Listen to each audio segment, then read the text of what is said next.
We're back. They said we would never be back, but we're back. Who said that? They. You know who they are? Yeah, we were talking about that. They know who they are. These people. Look at you, right over there. I see you. Anyway, Raider Rob, the beautiful black host Dev, Uncle Stoner Dude, the original 420 fan, and it's good to be with all of you on a very tumultuous last 72 hours Tumultuous? in the Raider Nation. That's a big word, Raider That's a Rob. big rave. But I went to a little school, so that means I'm exceptional. Anyway, we're all exceptional here together, including you out there in the Raider Nation. Hit us at RaiderFanRadio@gmail.com. We are here with you on YouTube again. All right, on as we tape this, Tuesday. It is Day night. Tuesday. Yes. Dang, what a coincidence. What a coincidence. And you can like, share, and subscribe. Where is it? Like, share, and subscribe. Whatever it is, do it all. You're smarter than me. You can figure it out. You know what time it is. And make sure you spread it around on our IG page, which is blowing up. We appreciate all the IGers We have out an there. Instagram page. It is rolling like How Bart. do they find baby. us on It's Instagram? rolling like Bart. You go to IG, Instagram, at RaiderFanRadio.Vegas.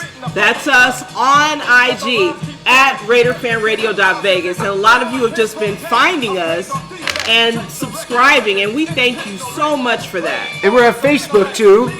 Facebook.com/RaiderFanRadio.Vegas. Yes, and Oakland is still alive. Don't forget that. But yes, RaiderFanRadio.Vegas. More importantly, RaiderFan Radio Oakland. we're right here with you at YouTube, the world's #1 video TV network.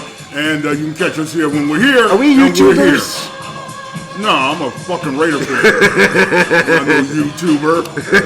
And it is show number 27. 27, baby. Welcome to show number 27. Moving up in And the- you know what I like to do at the beginning of every show, because we can give me a famous or at least well-known or at least Raider you can remember, because this is a hard one. 27 isn't a number like all the other numbers, like 24 or 20, even 26. Yeah. 27 is a rare one. Yeah, we've had some, guys that were on the practice squads and, preseason cats that wore 27. Some guys that were free agents that played once in a while for the Raiders, particularly in the defensive backfield, that wore 27. Nobody with really any notable names, but the most famous Raider that wore 27. Wait. Whoops, wrong one. Nobody want to crash. Is it this one? It ain't that one. You keep figuring it What out. am I doing? Wait. Yeah. And a lot of us first-generation fans, and a lot of you, second-generation fans would remember and know from Los Angeles, Frank Hawkins. That's the one. Number 27. You got it. Frank Hawkins was a very trusty feature back for a while with us too. Came in that same mode of some of those quick scat backs we have, and tailbacks like Clarence Davis, and that mode of Clarence Davis, and the mode of Arthur Whittington. Y'all remember from the Raiders in the late 70s, and even up to guys like Justin Vargas on Amos Zaraway, more famously. Little guys that can get around the corner, that can weave in and out on the seam, and he was a star for us. He was drafted in the 10th round, but still won a Super Bowl, playing along with Kenny King and Marcus Allen. Right. And so, and a Las Vegas native. Also played Pop Warner in Las Vegas. Right. Wow. That's right. So Frank Hawkins. Now we have one that is emerging, and we can put him on the list.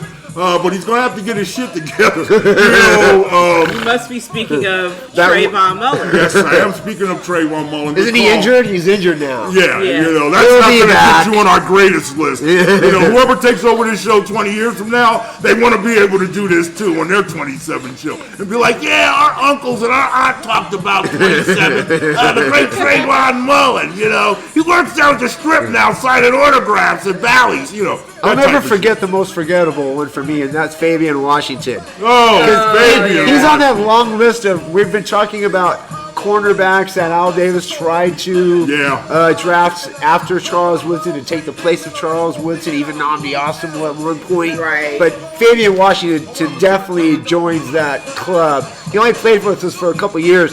That year we took Stanford route and Fabian Washington. Right. And the thing with Fabian Washington was he was undersized to begin with, and didn't seem to have the concept of the guy that wears the other jersey who's running past you. You're supposed to be keeping up with him. More toast? Yeah, he didn't quite have what you call a read on his assignments. He wasn't good at covering. And that's why he's forgettable. Yeah, he is forgettable. But that's the 27th show, and the numbers that represent and correlate with today's 27th show will show that, we're going to have a lot of things in here. Of course, I have to talk about the weekend. We lost to the Bears. By the time y'all see this would have been, a few days before that or after that. And so we'll talk about that, the return of Khalil Mack at the Death Star. I empathize with you fans that were sitting in the stands, man. Some of you, the faces and what I saw of you. Maybe you knew something too, even in addition to, what was going on. But it just, I felt for y'all. You didn't look very happy. It was a very dark day. Yeah, it was a dark day. And we'll be getting into full detail about how dark that day was. All that shit. Because it's a lingering dark day. What's up with you, though? But before we go into the darkness, I'm going to take you into the lights. Hey, have you seen the light? I teased this on our last show, the Watchcast show that we did last week. Yes. Which we did get a lot of comments for, a lot of views too. But I will now do the full official promotion for the new Stoner Dude. There it is, baby! That's right. You can now go to StonerDudeArt.com. And this is a project I've been working on for many years as far as what I've always wanted to do. Right. I'm living a dream come true, ladies and gentlemen, Raider fans. Right. I've been wanting to do a coloring book since I was a little kid, since I was a little stoner. As you know from the show, I've been doing artwork my whole life. I'm an artist, illustrator, extraordinaire, cartoonist extraordinaire, in the genre of fantasy, comic books, science fiction, horror, and all those graphic novels. You do graphics too, right? I do graphics, all by hand. And for many years, I've been wanting. Right behind us, right here. These are some pages from the coloring book that you can go. Of course, you go to StonerDudeArt.com. So I've been wanting to do this for a long time. I finally found a publisher recently that put this project together for me. They put together the site StonerDudeArt.com. As you can see, it has a high-quality coloring book. Yes, it is. And it's got very good paper stock with one-sided pages, so you don't bleed through to the other page. Right on. So anyway, StonerDudeArt.com. I appreciate all your support. Would you consider that an adult coloring book? It says it right there on the box. On the cover, adult coloring book. So all you kids under 17, get this. All right? You know what time it is. For everybody. Yeah, StonerDudeArt.com. Go order yours and tell them that RaiderFan Radio sent you. What was the most so far while you were doing this, and now you say having a publisher get interested in the work and want to produce it and put it out in public? What has been the most satisfying part of this whole journey now that you've come to the somewhat of I finally have a product in my hand. The most satisfying part of it is, first of all, to see a final product in my hands, number one. But even more so, to see everybody out there picking one up and coloring. Because everybody loves to color. We like to get stoned and color sometimes. Absolutely. We like to do a little of this, a little bit of that when we like to color. Whatever, just have fun. Have coloring parties. Oh, and lastly, if you do buy a book and you color a page, take a picture of yourself, and I'll put you on StonerDudeArt.com on a gallery of people and fans and folks that just love to color. Where should they send that picture to? Stoner Dude Art. Just go to StonerDudeArt.com. Yeah. And I personally, when you look at this, I immediately want to, get out my pencils. That's and what color. it's all about. I love watercoloring and, all of that. That's always been a thing for me. And I've always loved to have coloring books. My sister, she loved coloring books. And she would take them with her, and she had her color pencils. So I'm going to definitely order 2 of these. One in Michelle's memory and one to color. And I'm going to color hers too for her, but we'll have 2 different ones, and I'm going to send in some shots to your website. Oh yeah, I got to have my celebrity shots of beautiful black hole stuff on the site. Well, I love that, and I can't wait to add my art, your colored art to your page. Raider fans love to color. They love to paint their face every weekend before the game. That's real. And they're very creative with the costumes. I see a couple costumes you brought going back to the game when you saw the stands, folks at the Bears game. There's kind of knockoffs on other there's characters a lot of out knockoffs. there. Knockoffs. Like I There's a see lot a of guy that's knockoffs. kind of got a Tuzak 72 look to him. He's got a terrible but he's one. not Tuzak Yeah. 72. He's got a lot of work to work on. I see fake gorillas out there now and again. I know.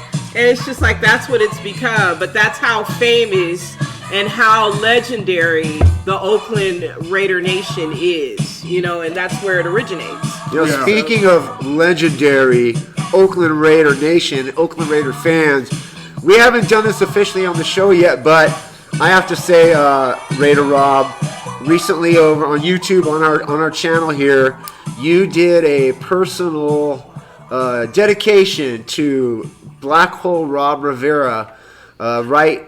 Pretty much, I think the week that he passed. It was very heartfelt. It was very of the moment, and I have to say I cried at least 5 or 6 times during the course of it. Especially when Steph, when you come in the end, I break up, man. But we haven't done it as a show. But I think we're up to about 10,000 views already. Wow. So a lot of, and we did get. I'll talk about in the comments later some actual members of the Black Hole. That saw that and reflect upon that, but this is now finally our chance to gather in the room. Yeah. Since his funeral, I think, was last week, and so Black Hole Rob Rivera, his spirit and his what he's done and his legacy that he left with the Black Hole is within this show. He was a guest of ours so many times because he was a close friend and we all knew him for so many years. For me, as far as Black Hole Rob Rivera, he found me the first time I ever met him, like 21 years ago. So before I even met you, Steph, and you, Rob. He's like the very first person when it comes to Raider fans of the Raider Nation of Oakland that he indoctrinated me and brought me into it before I even met all of you. Mm-hmm. And he asked me to do some artwork for him. We'll get a picture on the screen. Okay. But I did some artwork for him for a T-shirt. He asked me to do some artwork for a Black Hole T-shirt, which is now considered an old school design, which I'm very honored for. Sadly, because I have to remember it this way. So for many years to see people wearing the T-shirt design and to watch the Black Hole, even though you were already established, I say you because you both were in the Black Hole, you had it established.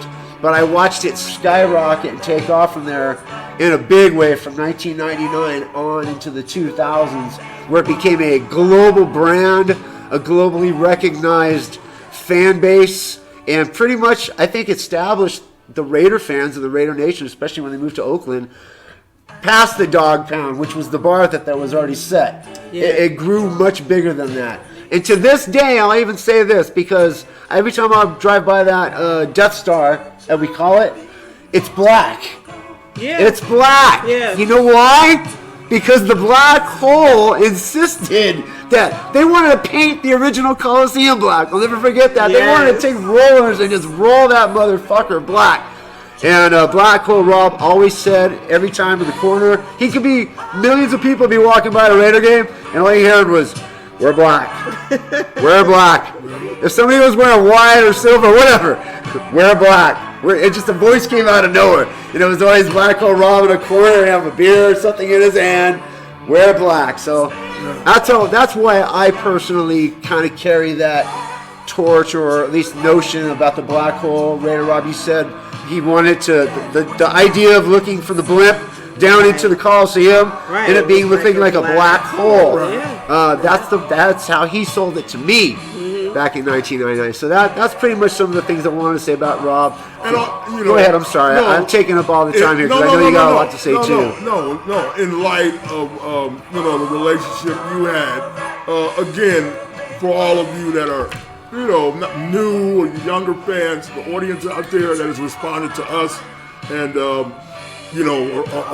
out there supporting us, and maybe, like we say, since we've been back, may not have known a lot of the history and understand the intricacies of the Raider Nation. But, the idea of it, this is what it was about. Its own community, its own world, and it would cross-section where he's across the parking lot doing something totally different with his music and imprinting something that, Rob had originated with his cousin Sal with the Lowdown Band, being the band in the North parking lot. And then now it's kind of like if you are living in a neighborhood or coming up, I guess in Birmingham at the time or down in SoCal where Stone grew up, and we grew up too in Oakland with the days of bands, and you hear there's a new band down the street. There's this new band, across the way. This is what it was like within this community.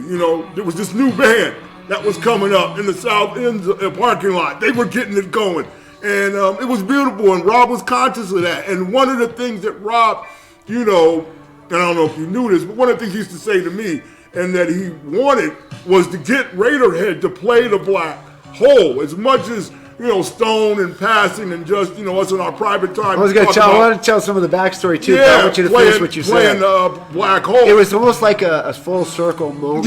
For sure. So you put it in the context of the society we live in, the Black Hole would have been like playing Madison Square Garden in the Raider Nation. And Rob is the idealistic Vince McMahon, the guy that's created this, world of the Black Hole, and it's become this, place where everybody wants to come and be a part of. The tailgate party, Black Hole tailgate party at the Coliseum for all those years is legendary. It's legendary. And one of the ordainings, just to solidify, so to speak, the pride that Rob took in the Black Hole tailgate, and then this lineage of bands that we had, from great cover band for Led Zeppelin, Custard Pie, Slack and Loader. A lot of, we had In Too Deep there years later. Michael Hampton. Michael Hampton from P-Funk played there. So this was part of the ordaining of the band. If you're a band and you're in the Raider Nation, and then that was the ordaining. It was like everybody, the fans were looking forward to this show. It's like hearing about, like I said, this new band emerging that's coming to the Black Hole, Raiderhead, and so, that was a very memorable thing because there's so much of a connection between all of us and all those little entities that make up this friendship and what we do. Add to some of the controversy behind it, and kind of there's a lot of competition between tailgate parties at the Oakland Coliseum. Now, the Black Hole was already the standard, the legend. Yes, I'm sorry, my bad. It goes way up here, okay? So there was a point where I wanted to play in the parking lot too, and I wanted to have that kind of spotlight, or at least the opportunity to perform in front of fans out in the parking lot.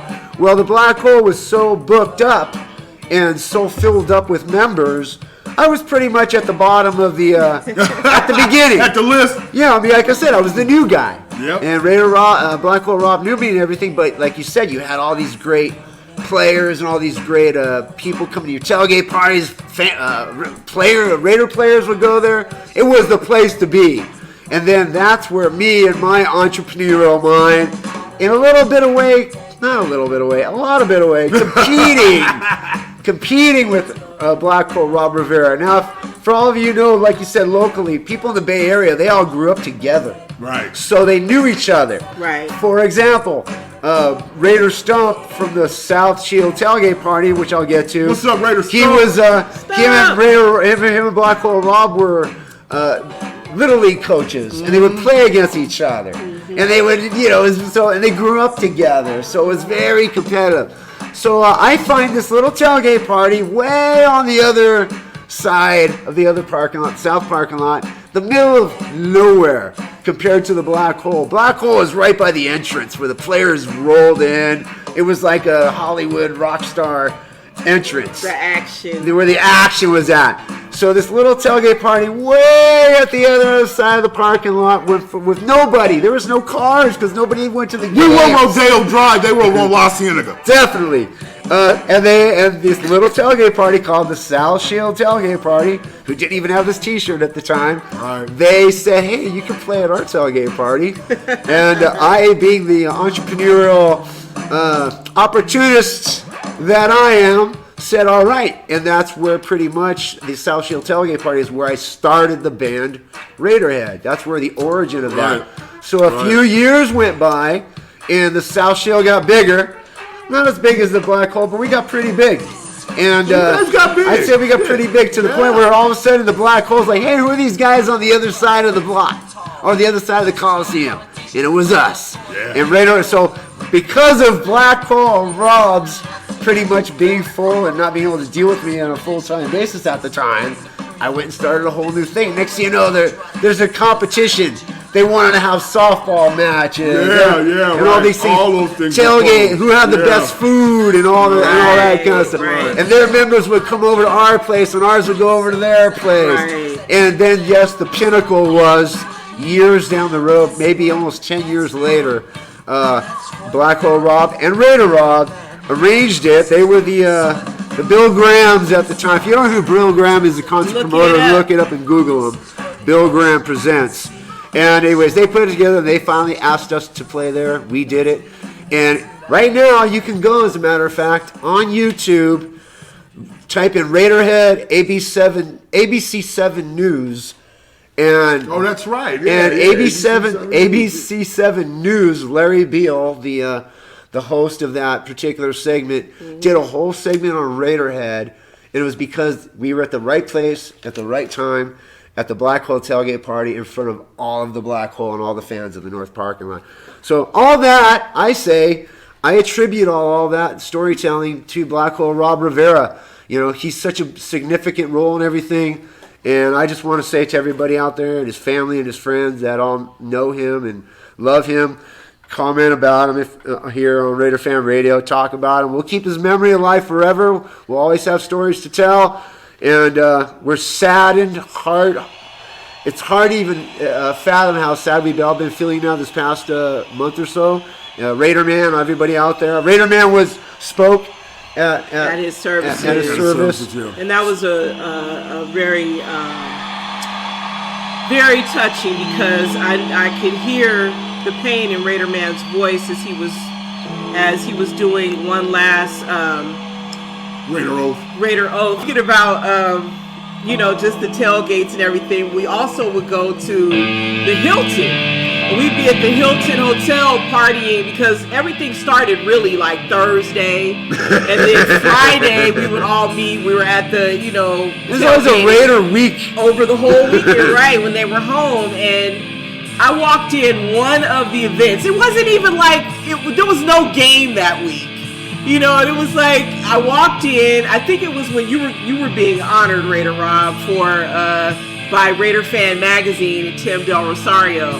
So I walked in this white short pantsuit, and Rob went, "Steph, we don't wear white. Only Al Davis wears white." I'm like, "Rob, we're at the Hilton. What's the big deal?" Wear black. He was like, "No, you're not. So only Al Davis wears white." So I was self-conscious from that moment on, and I'm like, that's probably 1996, 97 when that happened, when we used to be at different bars throughout the Bay Area representing the Black Hole. And I remember Rob always called Raider Rob and all the black people that were in the Black Hole would call us Dominicans. He'd be like, "Oh, there's these two Dominicans." Whenever there was somebody on TV that was a black woman, it was me. Like Rob and I joked all the time, and he used to come by and chop it up with me at my house and stop by between, his job, and we would talk about life and talk about the whole and being Raider fans. And, he was just a really great spirit, and I am completely devastated and still can't really wrap my brain around this. There's a lot of unnatural death right now. This was definitely one of them. He was very young and had a lot of life to live. And I just want to say peace to Rachel, peace to the girls, peace to Jonathan, and just all the family, all the Black Hole family that's out there. And God bless you, Jonathan. You reached out to us this past week and talked about how you remember us when you being a little kid. And sure enough, we remember you, man. We do. Heck yeah. You were Rob's son, and you grew up in the Black Hole. You and Oaktown Raider Savage, some of the kids of the Black Hole. Yes. And you are a son of the Black Hole, most definitely. And I hope that the spirit of what your father represented and his love for you and the family, you all understand that love that he shared with us too is reciprocated through him. Absolutely. To you guys. As much as maybe we didn't see you personally, watch y'all grow up in your formative years or whatever, the way we loved your father is the way we love you, and we always will. And I'm always here for you. And like I said, before, thank you. Jonathan, you were old enough to be around, and I remember you, like I said, thank you for sharing your father with us, and letting him be a part of our lives, because he enriched it, and there's so many great connections and, friendships and what have you that have come out of the black hole and what your father represented. So I could go on and on and on about memories for Rob. Rob is a part of the show. He will be part of the backdrop of the show.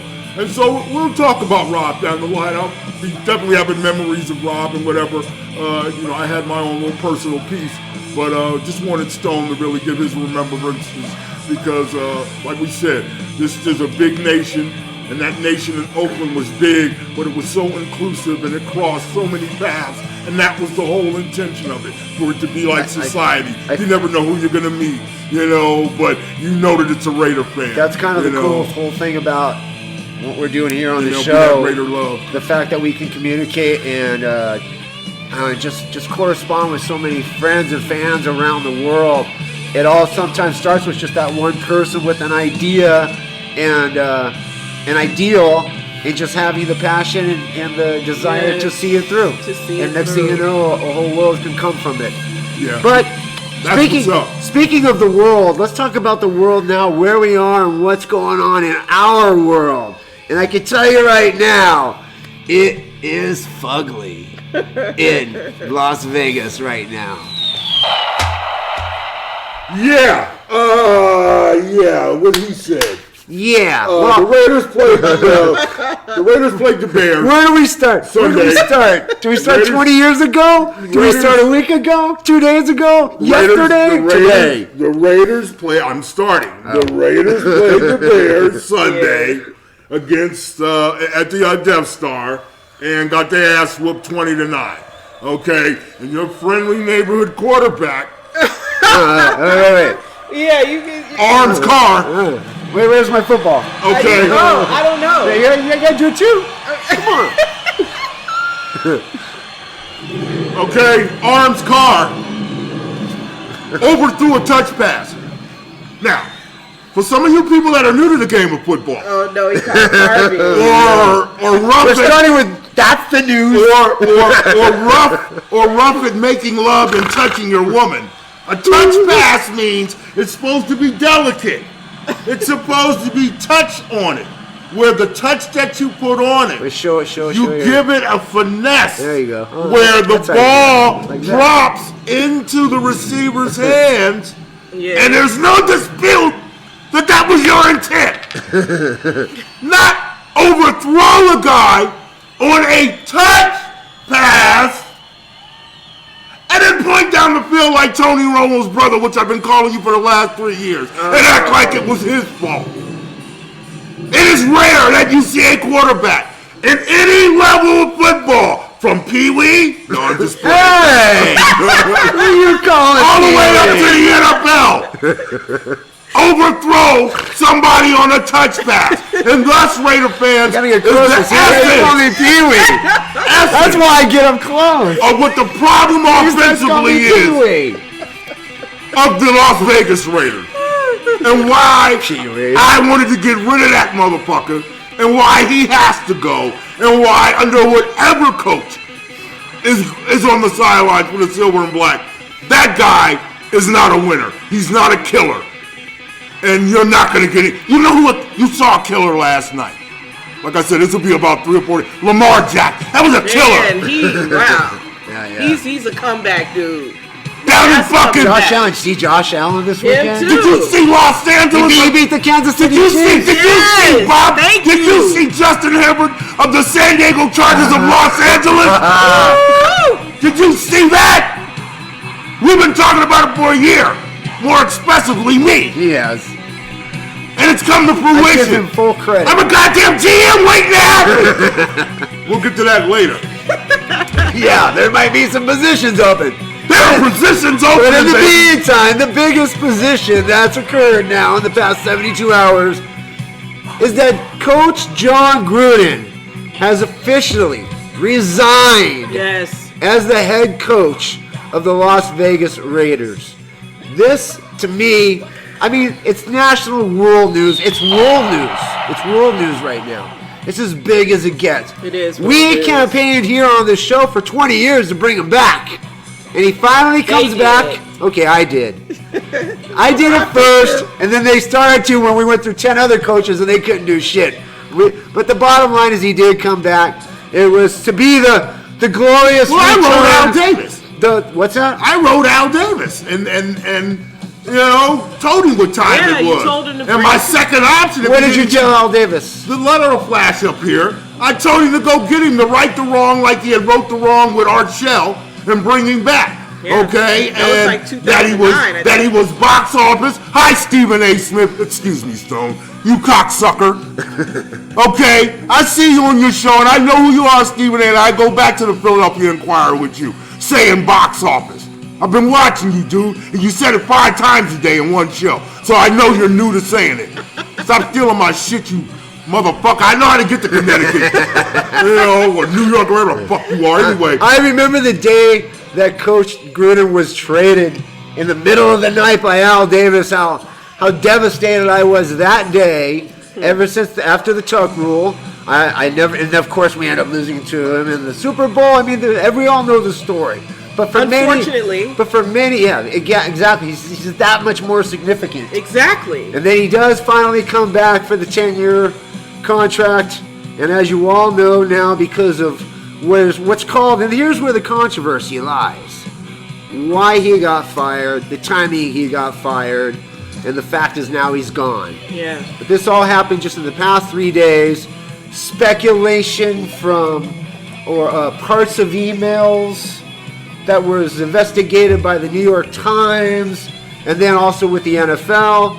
They're all working on it together, and then all of a sudden, less than 3 days later, after one email gets released, they already say they got a bunch of other emails.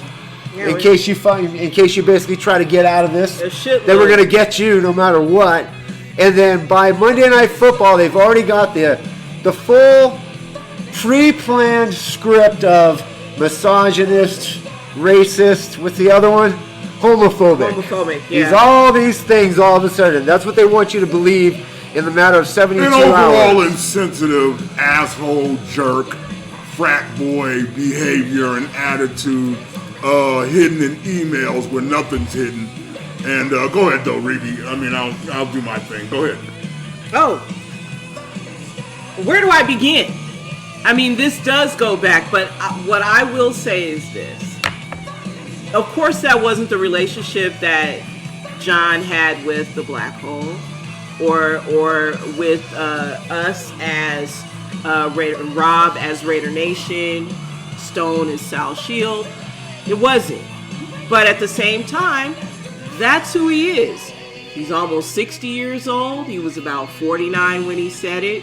It's too bad. I don't think it's a great idea to put things like that in emails. It's not very smart. But you were comfortable and you did it. You know, and so it is a part of who you are. And that's, but the part that I knew, like you were saying, Raider Rob, you know, that's not what we knew from John Gruden. And it's like I said when I first heard it, that's unfortunate for the players because that's who it's going to impact the most going forward. I mean, we're looking at our season basically being over. I mean, how are we going to overcome this and go into a championship, let alone Derek Carr? But like, here's our leadership is gone. And Mark Davis turned over a lot of the management and everything to John Gruden. So it is unfortunate. You know, at the beginning when it was just the racism thing, wasn't a big deal. People were like, oh, we can get over that. Okay, the dude with big lips or whatever. Oh, the D. Maurice thing? Right. Yeah, let's not act like, you know, the NFL gives a fuck about D. Maurice Smith. Okay, he's the head of the union. The NFL's players union, who they've been fucking with for right. years, you know, and let's not act like, you know, this is some great bastion of benevolence towards African Americans. It's not. Or even trans people, gay people, there's so much hypocrisy, women, and, you know, the misogyny, all that permeates in the offices of Park Avenue of the National Football League. Man. And it has been there. It's part of it. And so, finish your point. I'll get on my I was just going to say about the, it wasn't a big deal in terms of the racist thing that he said, whatever. It wasn't racist, it was prejudice, but whatever. He said it. That wasn't a big deal. We can get over that. But when he started talking about homosexuals and women, that's where it became the pressure of he's got to go. I think if we didn't know about those other emails, John would still be the coach of the 650,000 emails? That's like almost 750,000 emails, over 500,000 emails. And they go through all these emails. And they find John Gruden. It's John Gruden and right now. Yeah, let's give that some context, okay, for the narrative that has been out for the last 24 hours, and particularly today as I was watching a lot of the news reports, and particularly on sports networks and online. Okay, this is not a Raider issue. The Raiders have a separate issue with class That's right. and prejudice or whatever, if you want to say that. The Raiders have an issue and some issues in their new front office. Right. With diversity. Right. John Gruden was not an employee of the Oakland Raiders at the time. When he made these statements. John Gruden was not representing the Raider Nation. And he was not a representative, okay, of anything that had to do with the silver and black. So the narrative today of all you chicken shit motherfuckers trying to get from under your culpability, ESPN, and the NFL, of not seeing this all these years or knowing about it, as Stone was getting ready to allude to. Right. You've known about these emails, and you've known about his character. Don't act like you haven't. John Gruden goes back to being a coach in the early 90s with the Philadelphia Eagles. Yes. So he ain't got this far with whatever he is in his character that's been revealed that none of us, or I didn't know about, okay, personally, is new to you. This again is another sabotage against the Oakland Raiders, Los Angeles Raiders, Las Vegas Raiders. The whole Raider concept. Yes. Yes, it is. It is on the rumored last words of Pete Rozelle. Always screw the Raiders. That's right. Promise me that. That's right. They did it on the day, 10 years to the day that Al Davis died. So a day when everybody should be celebrating and talking about Al Davis in his memory and him being the king of the Raiders. That was the narrative that day on the news. So you can't tell me that wasn't specific. They know exactly when they're going to put out this information, and they get out there when they want to. So it should have been and then Monday Night Football, it's the national stage to have the script of all the thing of why John Gruden is such a bad dude. It should have been put out when he was working for Monday Night Football. Where was it then? Right. It should have been brought to Mark Davis's attention when you knew that Mark Davis was considering hiring John Gruden. That's true. To be head coach. Well, they said that they got it through the investigation of the Washington Redskins. Right. Okay, that's bullshit. You know his motherfucking character. Okay, because trust me, if I was hired in the next couple of days to be the fucking general manager of the fucking Las Vegas Raiders, a lot of my past from my days in the streets of Oakland are coming to fucking fruition before I can get down to the motherfucking facility. That's right. And I'd be right there ready to answer it. Because we ain't running from shit. Check this out, player. Run through a motherfucking face. NFL, okay? It runs a lot deeper than John Gruden. Yeah. You got him. He ain't the man, and that ain't the man that I know. But it doesn't surprise me. And it doesn't surprise me on a lot of issues about the social construct of this country and how I personally grew up and what I know of the race relations and the race agenda in this country that I ain't getting into tonight. I'm not on no Huey P. Raider shit tonight. What I'm on is this. God bless John Gruden. He's a multi-millionaire. He'll be fine. He'll be fine. Okay?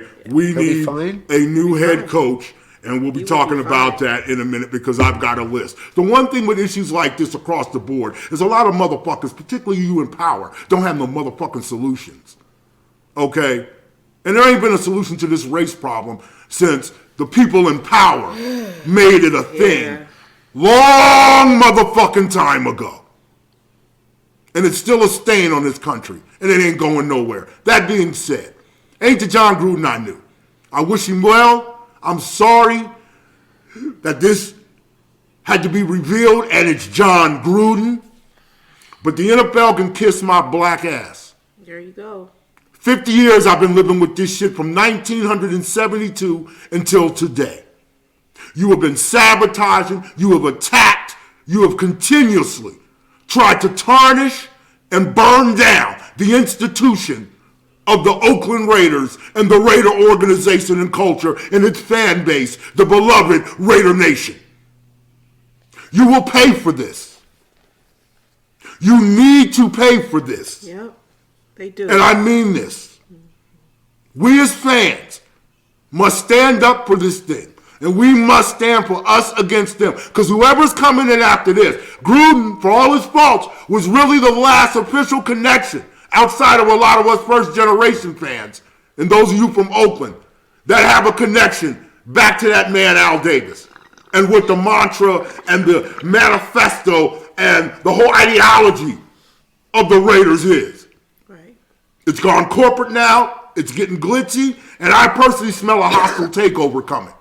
If somehow Mark Davis doesn't implant in there to run this team, and we gave up some names of people a few weeks ago, that have that Oakland gene in them, have that Raider gene in them, that is non-compromising, no apologies, no excuses. Don't lose what we've all put so much into just off of this, and let the league have it.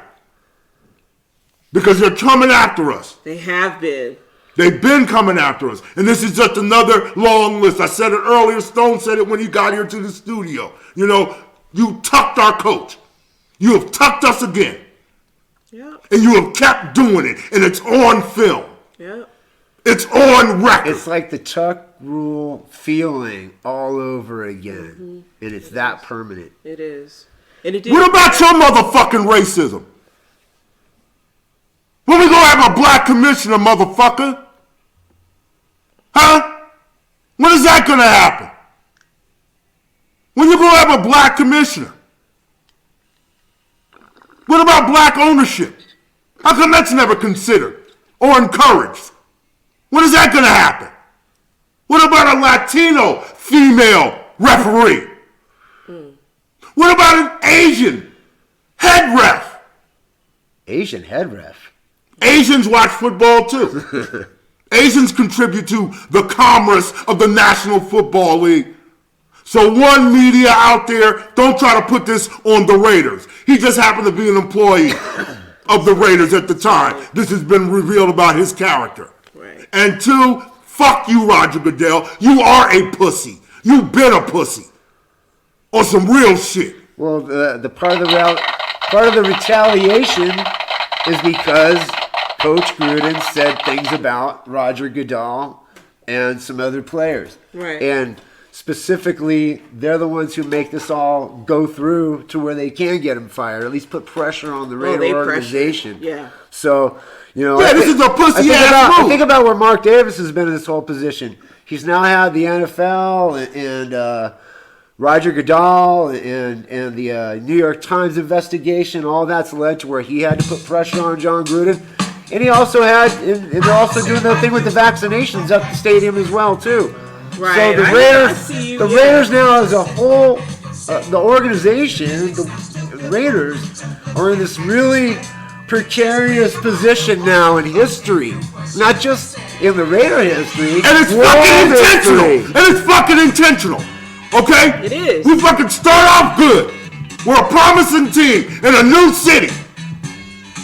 They're sellouts or near sellouts. We have a successful fucking opening here in Las Vegas. And now you bring this shit out. Like I said, you knew that he was being considered to be hired in 2018. Where was it then? because the emails Fuck lasted that bullshit. from 2011 to 2018. So it's very recent, you know, and it was really who he was talking to. I mean, we all know that. Why is his the only one leaked? Right. Why is his the only one leaked? And like Stone said earlier, why now? I know why now. You're always going to hold up to that mandate that Pete Rozelle rumoredly gave you. And you've never liked us to begin with, and this is why the Amy Trasks, the Mark Bedaines, and all them other motherfuckers that have come along, and right now Mark Davis need to quit trying to side with the NFL in the better interest of them bitch-ass motherfuckers. Roger Goodell's a bitch-made motherfucker. He's a fucking pussy, okay? And there's been an agenda and a conspiracy to fuck over this organization for 50 fucking years now. Yep. It's been going on continually. And Chucky has been like an integral part of that. They've used him. They always use the fan base against the team, the fan base against the NFL. They're not down for us. No. They could care less about how we feel in all of this. You know, this is a classic situation. But we made so much motherfucking money for you. Always. And we're making more for you now. They didn't just fire him, they destroyed him. They literally destroyed his legacy, his potential to go into the Hall of Fame. Again, you link that up with the timing and with the results we're going to get. I mean, the Tampa Bay Buccaneers have already removed his name from their Ring of Honor. Already removed his name from his Ring of Honor. I'm sure any accolades he's secured with the Raiders will be erased soon. They're fucking us. You know, they always fucking us. They've been fucking us since I've been alive. Right. Okay? They'll use anything. And that's why Mark Davis, what we were saying. We'll pay for this shit. But even John Gruden, the Golden Boy. You know. I mean, they don't give a fuck. Even he is on the fucking altar. Yes. Because he's associated with the Raiders. What Gruden said, all of it, if true or not, and how he was said, okay, is its own thing.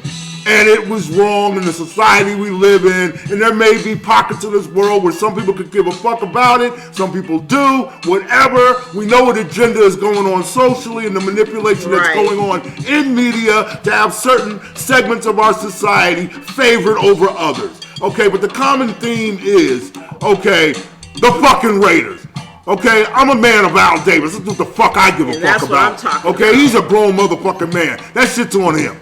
You know, watch what you say. Yeah, don't type it. It's the bottom line. But I don't look at the world the same way the rest of y'all do. I'm not sensitive about race and white people and that. I don't give a fuck. Keep this shit away from me. Yeah. You know what I'm saying? If you come to me with this shit, you're going to get dealt with in an Oakland way. Period. Other than that, the social and the government, man, whatever, man. I don't have time for that shit. Right. Really.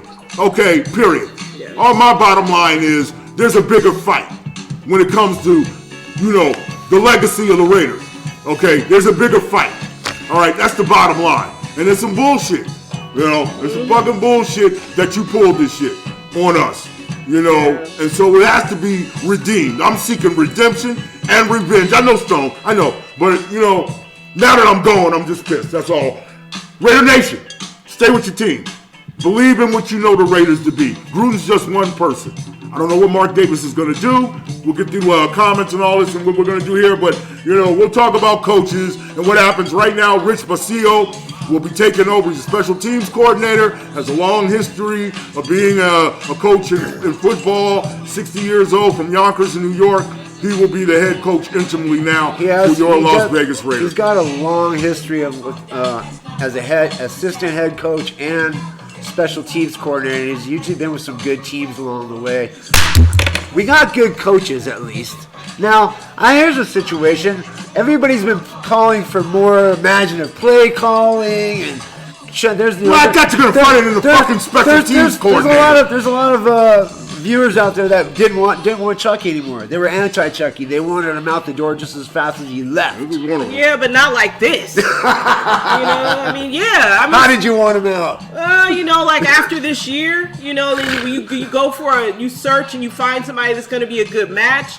Right now, I can't even come up with anybody in my mind that I would that I would want to take over at this point because it happened so abruptly. And that's great that you have solutions that you can bring to the table. Well, because he only had about a year left. with me. I always gave him the benefit of the doubt that for his alleged quarterback guruing, he never had a real quarterback that he could mold to himself. And fuck Chris Sims and Sean King and all that bullshit, the quarterbacks that he inherited. Chucky to have his own quarterback. Now, my fantasy, and Jonas, our fantasy of Trevor Lawrence didn't happen. I'm hoping and was looking forward to next year that they would make a move for Aaron Rodgers and bring Aaron Rodgers to Las Vegas. And he would then finally at least have a quarterback that's a veteran and that somebody like Madden had a chance with Stabler and that Flores had a chance with Plunkett. A guy that, has a few more years left in his career, what they're doing with Brady, all that type of shit. Right. And finally have a chance to really open up his offense. Mm-hmm. Even though I've never really liked his offensive approaches to NFC and all that. That being said, his window was getting short for me personally.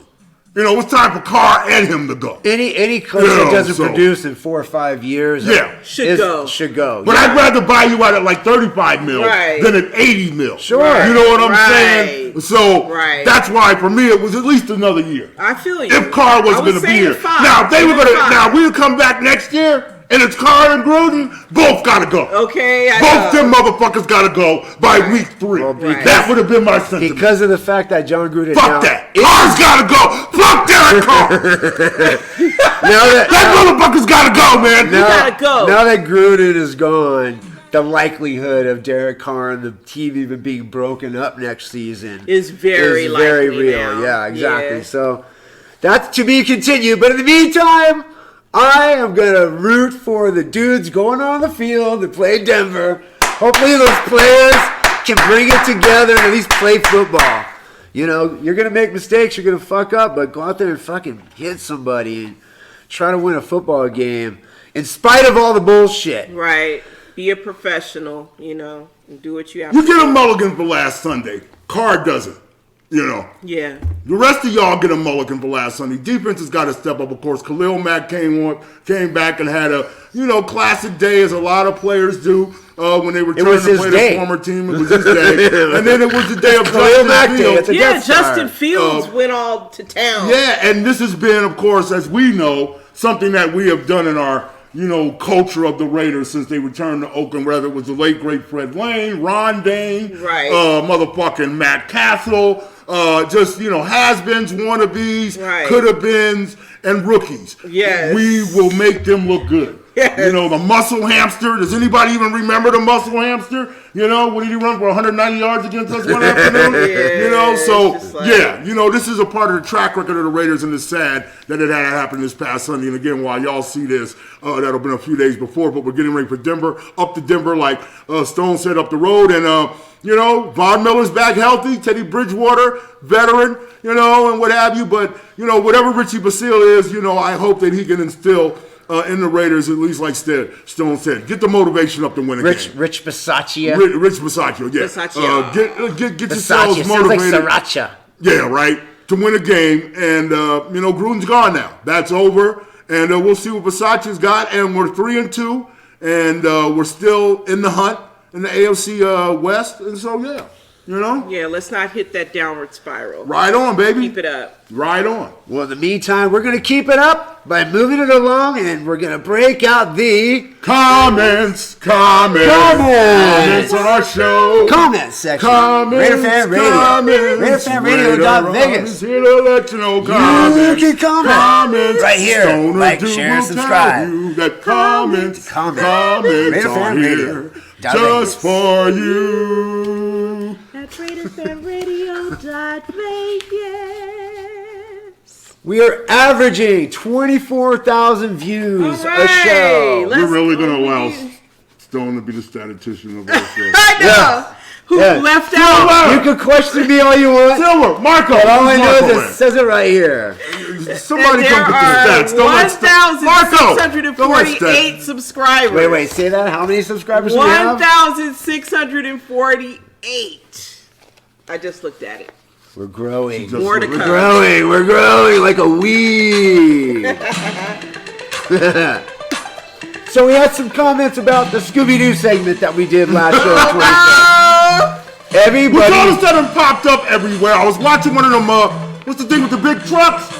The thing with the big trucks. About monster trucks. Monster About a truck. week after we did that segment. Right. And there was a motherfucker out there with a Scooby-Doo truck. Oh, the van, the mystery One of the big machine. monster trucks. And then a couple reporters and some people mentioned Scooby-Doo or made Scooby-Doo type references. Interesting. It was just a trip, you know. Well, they saw it right here, man. Of course they fucking did. Dolores Britt says, We know your guilty pleasure. can't stop laughing. Give Stoner Dude his ruby racks. Yeah. Stash! You know, after a long day of a lot of bong hits, I like to finish it up with a couple of nice relaxing ruby racks. Ruby Racks. Send in your Ruby racks. Here's a cool name. Arslano Van Nunes. Say that 3 times fast. Balkan. No Scrappy. The Pita Pick is way funny. Yes, we don't like Scrappy Doo here. Scrappy Doo is the demise. Scrappy was a sellout. But they love the Scrappy talk. Foo Esther Bilderback says Foo. Look at that. P-H-U-E-S-T-H-E-R. Esther Bilderback. That's the type of person that leaves $1 million to their cat. Bilderback better. That's the type of person that leaves $1 million to their cat when they pass away. That type of thing. Right. That's a rich. I picture them living in an estate somewhere. Well, he or she says Bilderback. Daphne was hella fine. Ooh. Oh, Foo's a guy then. Yeah. Well, Daphne. we don't know that. Never know. Foo Yeah, that's Esther true. Bilderback, is that a dude or a chick? Who knows? We're People gonna have to use their find real out. To be names. continued at RaiderFan Radio. It's all good either way. The Raiders. This is on the Raiders. Pandora Wenthold says Crosby is a wrecking ball. Courtney Stella. Stella. No worries, Raider Rob. The Oakland team was the legendary team. We're always talking about the Oakland teams of the past. A lot of old school Oakland team fans out there. Right And that on. mentality, though, in the culture going forward can still be a part of our identity. You know, it's just that Mark's going to have to reach back and get some Oakland motherfuckers. He's going to have to bring people in there like me, you know, straight Right. up. You know, and people that have that passion and love for his team that he's going to have to tap into now. Other than that, they're going to sell it down the river, and it's going to be a joke. Gracielle Teodora says, I like your feature on the old and new players. Yeah, I saw that. And people are starting to do it. They like to Right talk about on. the old players at the beginning of the show. One of these days, we got to get Raider Mort back on the show. I think Raider Mort would be a YouTube sensation. Oh, Yes. He is the ultimate living Methuselah of Raider knowledge. Yes. And we got to get him while he still has it. yeah. Yeah. And we'll get some more classics on in the future, He ain't man. that old, Where Raider so- Mort is on there. Dory Mix says, different crowd at the Death Star. It's too quiet. Yeah. Yeah, man, y'all gotta get the Raiders chance. Gotta do it. You gotta do it on third downs when the opposing team has the football. You gotta do it coming out of timeouts. They need to crank up hell's bells. That's our song. Yeah. Every stadium, that's our hype song. Every stadium over the last 25 years has piped that song in from college to Pee Wee to motherfucking NFL. You know what I'm saying? And Pee-wee again. and these motherfuckers at Cancel the culture. Death Star Cancel culture. are not blasting the shit out of it. That's What do you our call it? Fucking signature Pee-wee. hype song, and I'm not hearing it enough. It is And way too quiet in you there. fans showed up again, but there were 20,000 Bears fans. There you go. We played the Bears 3 times at the Coliseum while they were in Oakland after they had came back. And there was scarcely 25 there, or 2,500 at the most. So this whole thing, like I said, about us not having a home field advantage is starting to show its face. 20,000 Bear fans? That's That's a lot. That's a big fat. And Bears fans don't travel like That's that. a big fat. We told you so. Right. That was coming. We'll see. I mean, everything you say about them being more Oaklandized and Raiderfied, and at least adding the culture and the history and the people and the community Right. The community. into help building That's it, That you'd corporate be better shit. off. Jocelyn Laher says, there is no Raider out there like Dr. Death. Ooh, yeah. Clementine Hausman says, let's practice how to knock a person down defense. Yes. Yes. she's right. Laura Lancaster says, our bad boy image died when Mark Davis took over. There you go. I completely agree with that, because he wasn't, I think it was Matt Millen that said, oh, yeah, Mark Davis grew up around us and grew up with us. It's like, yeah, but he wasn't sat, right next to his father getting all that knowledge, clearly. He wasn't taught how to be a Raider. Right. He was not taught how to be a Raider. Monique Wilborn says, I thought Carr was the MVP, LOL. Karen Welty says, can we learn to play like the classic Raiders for all 4 quarters? Right. No, right. obviously they can't. Well, we're going to find out this week against Denver. Jonas Verkule. Jonas, what's up, homie? He loves us, Jonas Verkule. That's my boy. You know how to get him all riled up. Just break out some of that Jonas Verkule. Yeah, man, you need your own liquor, Jonas. Yeah. The San Diego Chargers of Los Angeles. Haha at Kato Kalin of the NFL. That was a great reference, Ray Rob. The San Diego Chargers of Los Angeles are the Kato Kalin of the NFL. They're just renting the room at the house out back. Yep. Right. Or no, they're just living in it. Marcy Eleanor Bott says to you, Black Hole staff, haha at Little Gruden. Oh! You called him Little Gruden. That was hella funny. I know. You called him Little Gruden. Hella funny. And now that even jumps out of more. I know. Conspiracy. It was just seeing the image of him. Like Last week you called him Little Gruden. He was on the side. I did. Okay. Now he's gone. Gruden. Again. He's a little unemployed. He's again gone.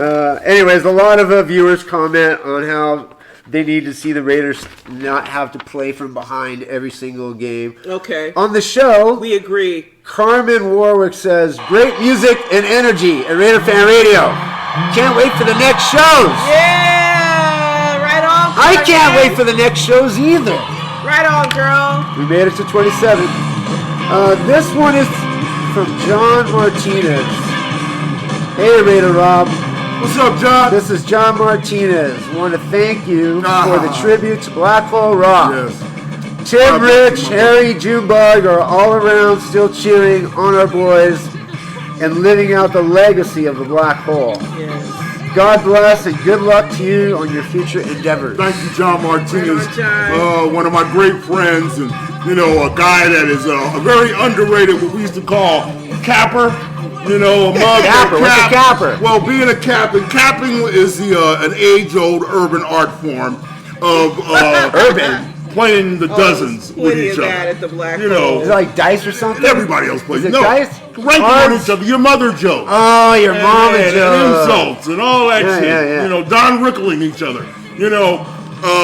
John is one of the best. We used to, me, him, Tim, Richie, we used to stand around out there at that tailgate, and we would just cap on each other and talk shit, man. And some of that shit today would probably get us canceled and arrested. Come to Las Vegas, John Martinez, and we'll get you to do that live. Man. We'll do a live improv But yeah. with John Martinez and Raider Rock. Right on, John. Love you, man. Luther Cohen says, always a great show, RaiderFan Radio. Mr. Luther. Yeah, Luther. Right on, Luther. Heidi Glassman. Heidi, how are you? Good to see you. Heidi. What's up, Heidi? Thanks for my song. I'm stoked. Yes, you're lucky. You're very fortunate. You get a song on RaiderFanRadio.Vegas. And we love singing to you. Thanks, Vaxxed Raider Nation, for taking one literally for the team. Okay. Love the Raiders, but hate the fact Wack Davis is doing this. I won't come as long as the fascist policy is in place. Right on, That Heidi. is hardcore. Heidi. Oh, and oui, Raider Rob, your French is magnifique. Oh, She loves your French. Right now, I think Heidi's there's right. something going on here. There's a player with the NBA right now, Kyrie Irving, who is going to skip his contract this year, $17 million. It's not like he's not rich enough because he will not take the vaccine.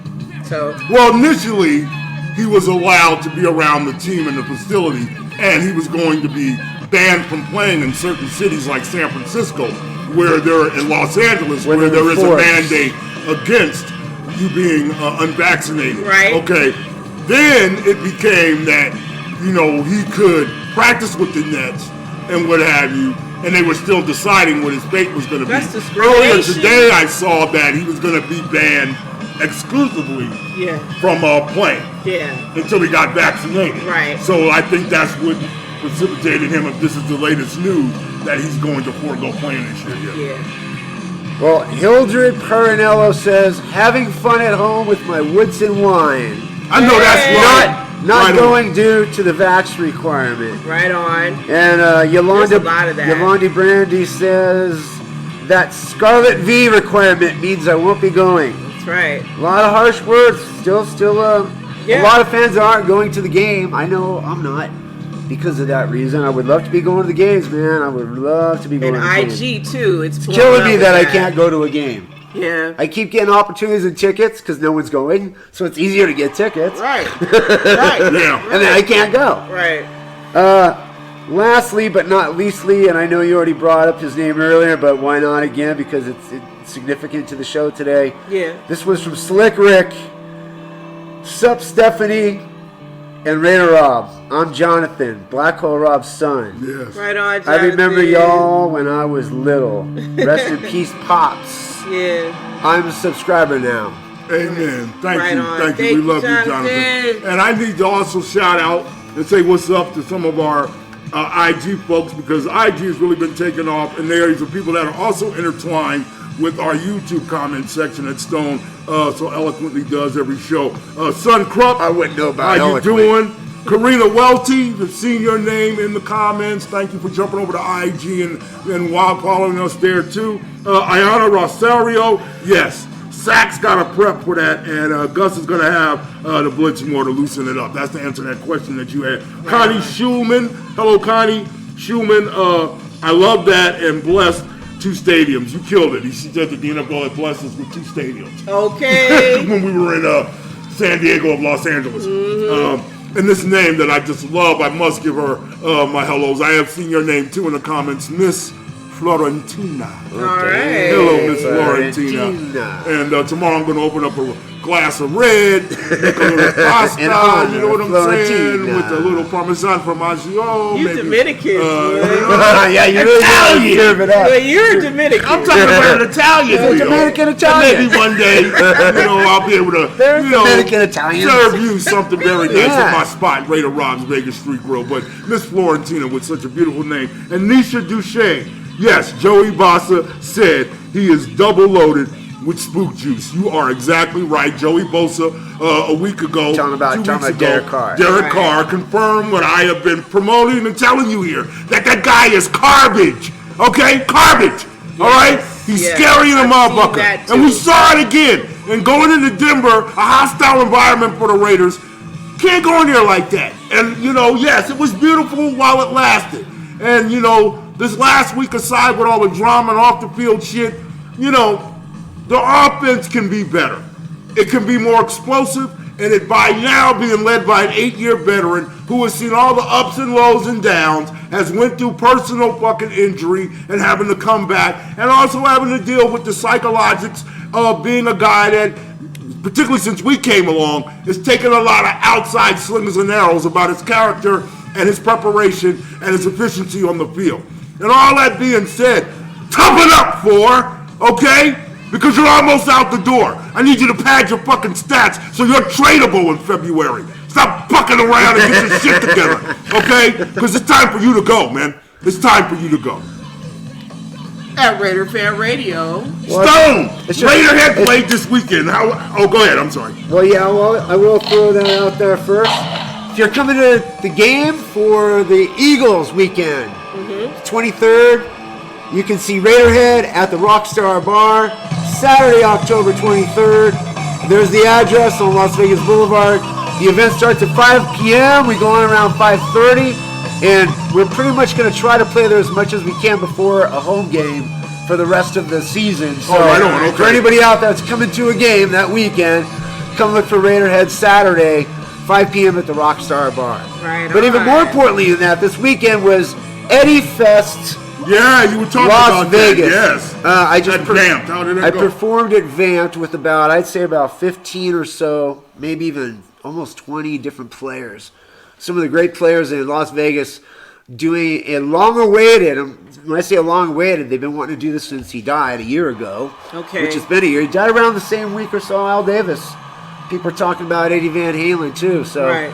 So anyway, there's an Eddie Van Halen connection because he's famously photographed in a concert in London wearing a Los Angeles Raiders T-shirt number 32, Marcus Allen. And the guy that we're going to talk about here From in a moment LA. was really the big Raider fan. So Eddie Fest was huge.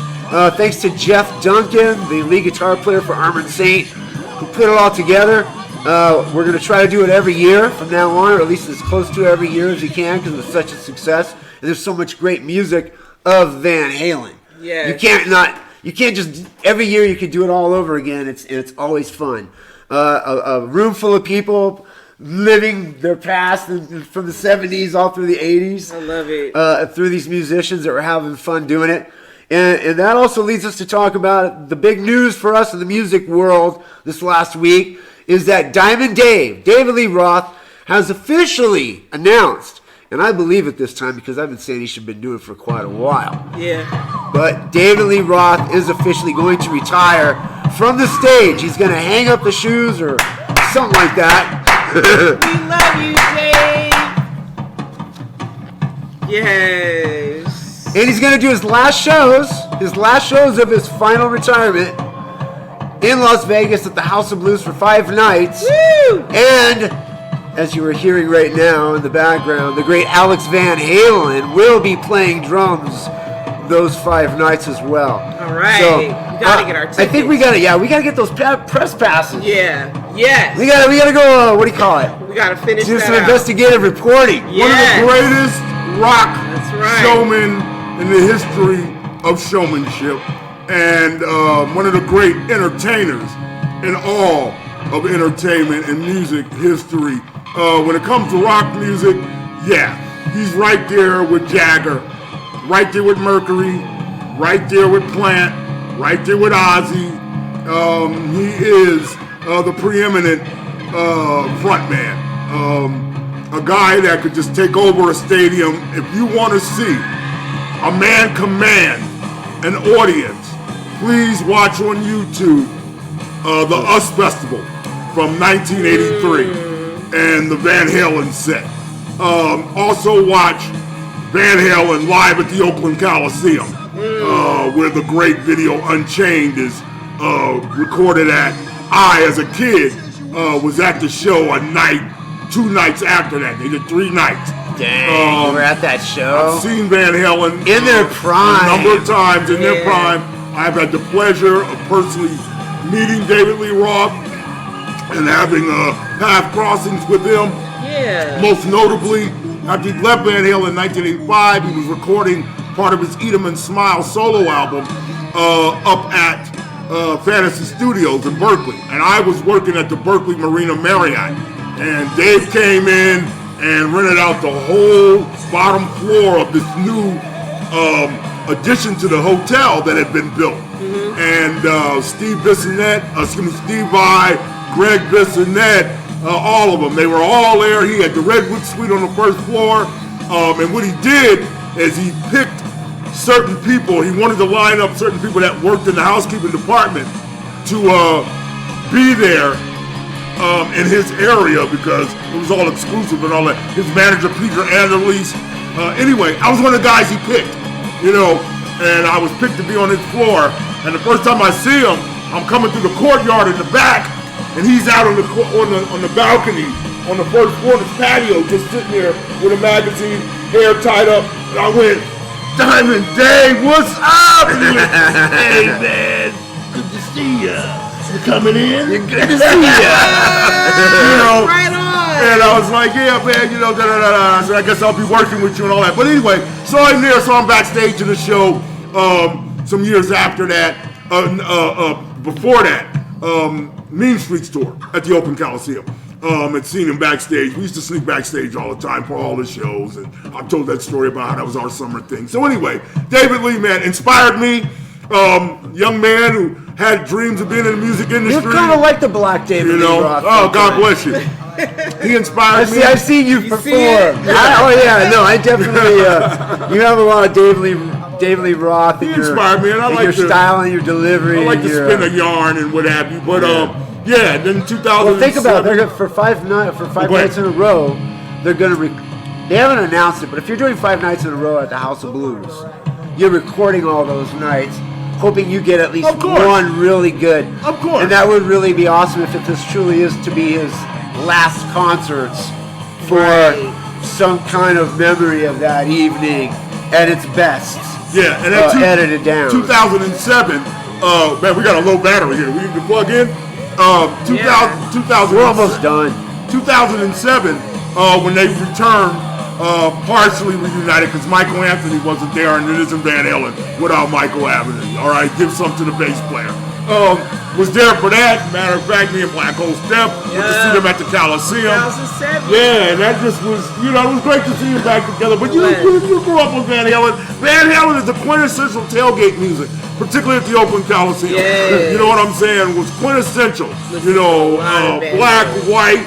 Didn't make a difference. All loved Van Halen. And Oakland was a Van Halen stronghold. We grew up on Van Halen. Yes. Okay? Yes. Like it was the thing to do. Yes. It was not uncommon to see some hood brothers in their puff coat and their knit caps 12 o'clock at night riding down Foothill, blasting running with the devil. That's Because they were getting ready to go break in somebody's house or knock over some drug turf, and they were firing themselves up. To the music of Van Halen. Van Halen. That's real talk. I grew up with more of the beach, living by the beach, toes in my sand, drink in my hand. Yeah. That kind of Southern California Van Halen.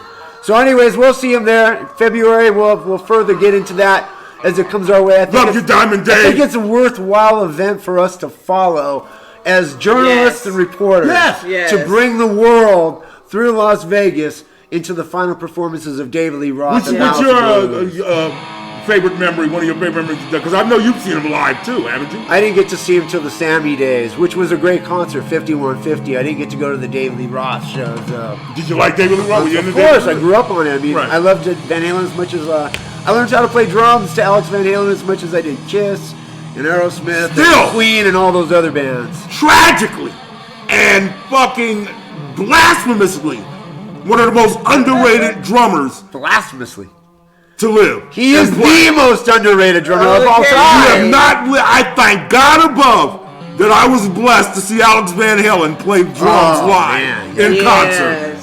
And I saw him at the LA Coliseum, Monsters of Rock, man. Yeah, right. Yeah, Alex Van Halen, man, one of the monsters. I remember when he had that double bass drum with the gas masks in front and shit. Yeah, like 4 bass drums, all connected. 4 bass drums, oh my God. Like this. We'll be there. We are going to be there as Raider Fan Radio. Checking out Dave. That is the plan. And I got to get some tickets too. But until then, we will see you at show number 28. Have your notes ready by then. Right? Just want to say, We're going to be 28. Trevor Lawrence. We haven't got there yet.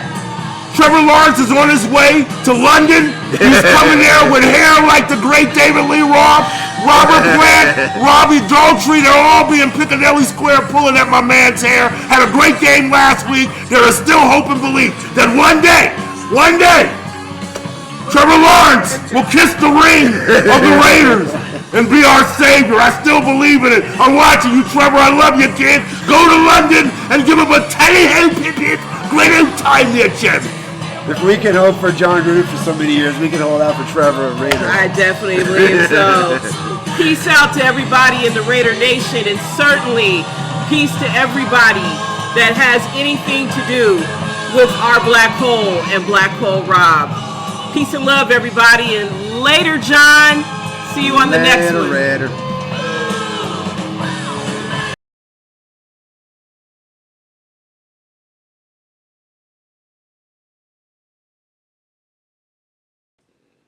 The views and opinions of RaiderFanRadio.Vegas, RaiderFanRadio.com, and RaiderFan Radio Media are not the views and opinions of the Las Vegas Raiders, Al Davis Football, Inc., or the National Football League.